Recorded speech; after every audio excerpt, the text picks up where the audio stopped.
오늘 말씀 열왕기상 10장 1절로 13절 말씀입니다. 한 목소리로 봉독하겠습니다. 시작.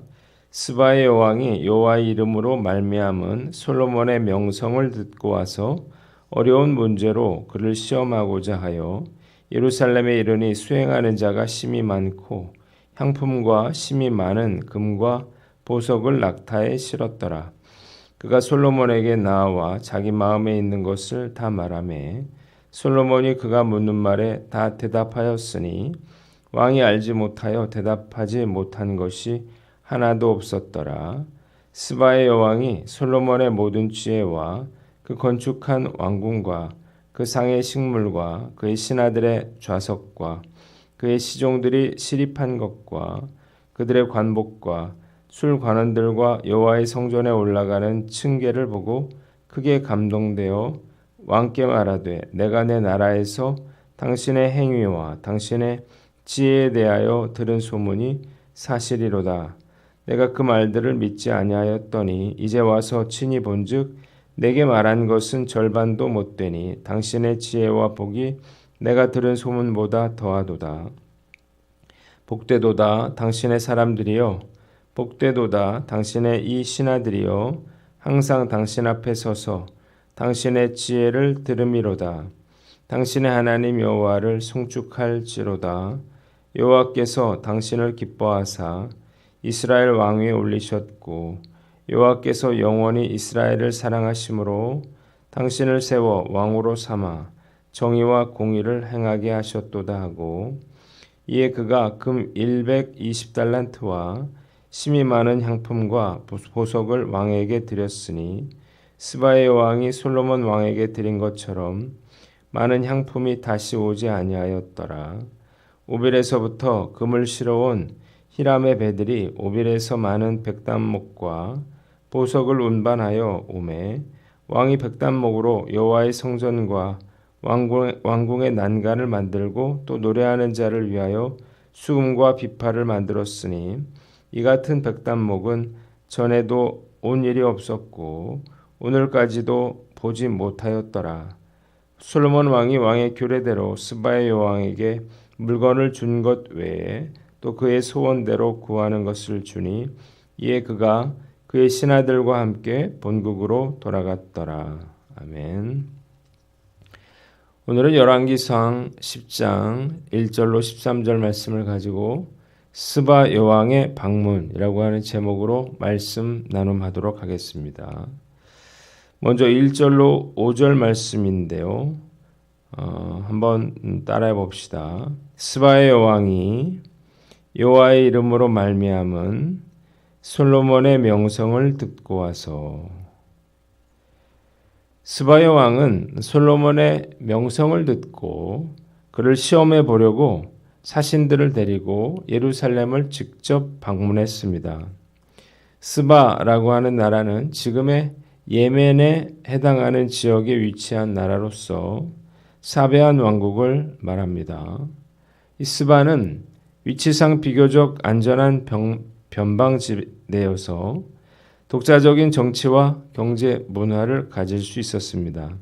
또한 무엇보다 이 나라는 고대 근동에서 중요한 무역기지의 역할을 수행하고 있었어요.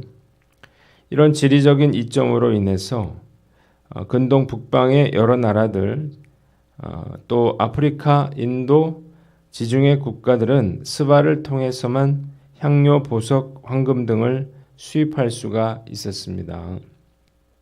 그녀는 부와 권력과 군사력을 가지고 무역업을 이끌어 나가는 강대한 국가의 여왕이었어요. 이런 여왕이 사절단과 각종 선물을 싣고 국빈 방문을 한 것입니다. 그녀가 이 솔로몬을 방문한 데는 두 가지 이유가 있었는데 첫째로 소문으로만 듣던 솔로몬의 명예가 그 지혜가 실제로 어느 정도인가를 알아보고자 하려는 것이었어요.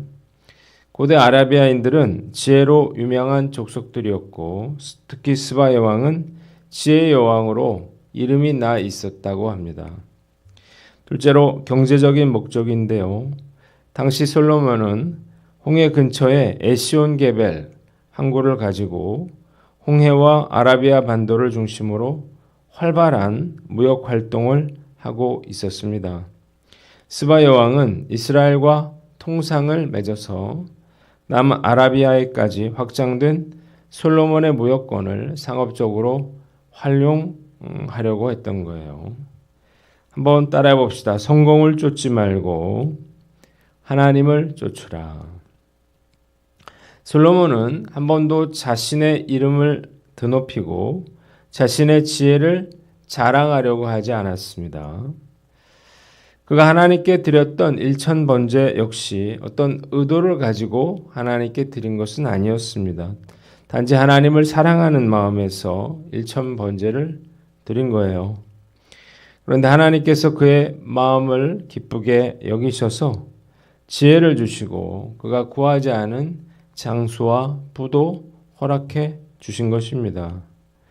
성전도 마찬가지예요. 그가 자신의 이름을 드러내기 위해서 성전을 지은 것이 아니라 그저 하나님께서 그에게 맡겨주신 사명을 감당하려고 이 성전을 지은 것입니다. 그런데 이 솔로몬의 지혜와 성전의 화려함과 웅장함과 아름다움이 전 세계에 널리 퍼졌고 이스라엘은 전 세계인들이 꼭 방문하기 원하는 도시가 됐으며 솔로몬은 탁월한 지혜의 사람으로 인정을 받게 됐습니다. 솔로몬이 누린 영광은 전적으로 하나님께서 그에게 베풀어 주신 것이었습니다. 하나님께 충성했더니 하나님이 솔로몬의 이름을 높여주신 거죠. 성공과 명예라고 하는 것은 우리가 쫓아간다고 해서 얻을 수 있는 것은 아닙니다. 그리고 이런 것들을 쫓아갈 필요도 없어요. 하나님을 진심으로 사랑하고 섬기는 자를 하나님이 높이셔서 그가 존경을 받고 인정을 받게 되는 것입니다. 크리스천들은 세상 사람들처럼 성공과 부와 명예를 쫓아서는 안 됩니다. 철저하게 하나님을 쫓을 때 하나님께서 나를 믿음의 본이 될 수 있도록 그렇게 세워 주시는 것입니다. 때문에 우리가 하나님을 충성되게 섬기고 하나님을 감동시키려고 노력하며 살아야 하는 것입니다. 그래야만 우리가 자랑하지 않고 모든 것을 주신 하나님께 감사하는 마음을 잃지 않게 되는 거예요. 말씀을 묵상하면서 저는 어떤가 한번 생각해 봤어요. 제 안에 높아지고 싶고 또 유명해지고 싶은 그런 마음이 있습니다. 나이가 들면서 인정받고 싶다는 그런 마음이 점점 생겨나는 것을 느낍니다. 왜 나이 든 사람들이 그토록 명예와 권력에 집착하게 되는지 알 것만 같아요. 그러나 정말 존경받고 싶다면 스스로 자신을 높일 것이 아니라 전심으로 하나님을 섬겨야 할 것입니다. 그래야 추해지지 않고 교만해지지 않을 수 있는 것입니다. 이 사실을 명심하고 성공이 아니라 하나님을 쫓으며 살아가는 저와 여러분들 되시기를 주님의 이름으로 축원합니다. 두 번째는 6절로 10절인데요. 6절 말씀을 봅니다. 한번 따라해 봅시다. 내가 내 나라에서 당신의 행위와 지혜에 대하여 들은 소문이 사실이로다. 스바의 왕은 솔로몬에 대한 소문이 진실인지를 확인하기 위해서 마음에 준비해온 많은 질문들을 던졌습니다. 당시 아라비아 사람들은 수수께끼와 같은 그러한 질문들을 좋아했는데 아마 지혜로운 이 스바의 왕도 솔로몬에게 이런 어려운 질문들을 한 것 같아요. 그러나 솔로몬은 막힘없이 대답을 했습니다. 그가 알지 못해서 대답하지 못한 것은 하나도 없었습니다. 만일 솔로몬이 스바 여왕의 질문에 대하여 시원치 않게 대답했거나 버벅거렸다면 어떻게 됐을까요? 아마도 국제적인 대망신을 당하고 말았을 것입니다. 어떤 질문에도 거침없이 대답하는 솔로몬의 답변을 듣고 감탄한 이 스바의 여왕은 솔로몬의 지혜를 직접 눈으로 확인하게 되자 오히려 사실보다 소문이 작았다는 사실을 깨달았고, 그래서 자신이 들은 소문은 사실의 절반도 안 되는 것 같다 이러면서 감탄을 했습니다. 뿐만 아니라 그의 곁에서 항상 그의 지혜를 들을 수 있는 신하들을 복되다고 칭송하고 그를 왕으로 세워서 이스라엘을 정의로 다스리시는 하나님을 송축하게 되는 것입니다. 한번 따라해 봅시다. 척하지 말라. 속담에 소문난 잔치에 먹을 것이 없다라고 하는 그러한 말이 있는데 솔로몬과 같은 경우는 전혀 달랐다는 거예요. 만일 솔로몬의 지혜가 기대에 미치지 못했다면 스바의 왕뿐만 아니라 많은 사람들을 실망하게 만들고 오히려 국제적인 그런 망신을 당하게 되는 계기가 되었을 것입니다. 그러나 솔로몬은 소문보다 훨씬 더 탁월했던 거예요. 저는 척하는 것을 매우 싫어합니다. 결국에는 다 드러나게 되고 부끄러움을 당하게 될 것이기 때문이에요. 예전에 연예인들의 학력 위조 사건이 논란이 된 적이 있습니다. 일이 터지자 뒤늦게 해명을 하면서 용서를 구하는 분들을 보면서 정말 안 됐다 그런 생각이 들었습니다. 사실이 탄로날까 봐 얼마나 두려웠을까요? 진실은 은폐되어질 수 없습니다. 시간이 흐르면 다 드러나게 돼 있는 것입니다. 척하는 것 중에서 가장 나쁜 것은 믿음이 있는 척하는 것입니다. 스펄전 목사는 위선적 신앙을 빗대서 비 없는 구름과 같고 물이라고는 한 방울도 없이 바짝 말라버린 개울과 같다 이렇게 말했는데, 이것은 마치 가난한 연극 배우가 왕의 복장으로 분장을 하여 무대 위를 늠름히 걷다가 연극이 끝난 후에는 평복으로 갈아입고 가난한 자신의 삶으로 돌아가서 부끄러움을 느끼는 것과 같다는 거예요. 믿음이 있는 척 하다가는 심판대 앞에서 예수님께 중한 책망을 받거나 구원받지 못하게 될 수 있다고 하는 사실을 알아야 됩니다. 왜냐하면 회개할 기회를 빼앗기 때문이에요. 예수님이 가장 싫어하시는 것이 바로 외식이죠.